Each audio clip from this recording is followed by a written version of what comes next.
Ghost Riders. Today we're going to be installing the DRT billet shock tower brace, which helps with our front suspension for the Can-Am X3. For this installation, we will need a size 18 socket with a ratchet and a size 18 wrench. Also, you will need a size 10 millimeter socket and a size 10 millimeter wrench for the back of the nut, which you're going to be holding onto. So for your first step, you're going to want to lift up with a jack your Can-Am on the front. You might need an extra piece of wood to help you elevate it and take the tension off the shocks and the springs so you can uninstall them. To remove the front scoop bodywork to gain access to the 10 millimeter bolts that are right here, where you're going to use your 10 millimeter socket and your wrench to hold the nut on the back so it doesn't spin. So now that you took off your front body scoop, you go ahead and hit the 10 millimeter with your drill and your wrench, holding the nut on the back, just like that. And you want to go ahead and once it's available for you to take it off with your hand, just unscrew. And remember, you want to not lose this center space that's right here in the middle. Just like this. You always want to put your screws in somewhere safe. And we're going to do the same thing to the other side.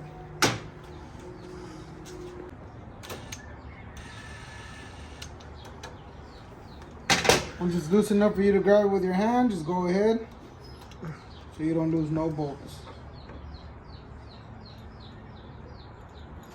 Just like that.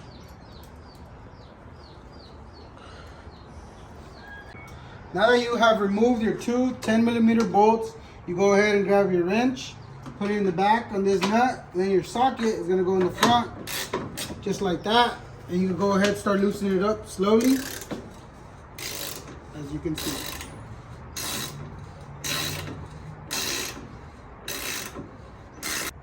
So once you see that all the threads are off on the nut, you want to go ahead and remove it just so it doesn't fall back, because it is a tight space if it falls, and it's going to be pretty hard to find. So after you remove the nut from the back, you want to go ahead and just keep loosening it up. It should start coming out slowly. It is a long bolt, so you will see you need a little bit of strength.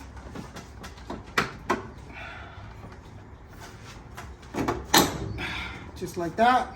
Now your shock is ready to come off.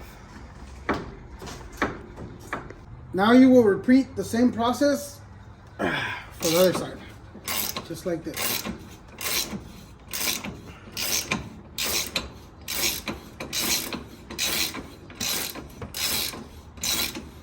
There you go. Now after removing both of the long bolts, your piece should be off. So this is the billet shock tower brace from DRT, and this is the stock from Can-Am X3. As you can see, in comparison, this one's way more heavy duty, way better quality, less fragile, way thicker. So we should have a lot of fun with this one. Now we're going to continue the install. We're going to move our shocks out the way. Continue to install our billet shock tower brace. First thing you're going to want to do is go ahead and just set it on there. Move your shocks out the way for you.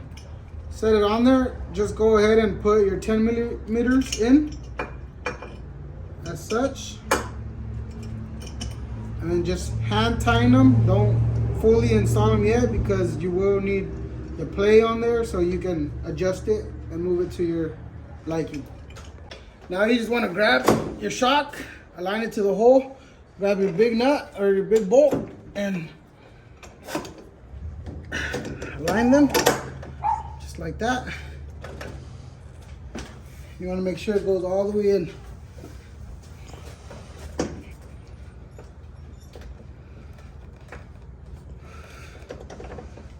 So once you got them lined up, you use something like a punch, push them all the way in, both sides, just like that. It's gonna take some arm strength, I'll tell you that. So before you push in the long bolt all the way in, you want to leave just enough room so you can barely start the nut on the back, and then you can push it in all the way,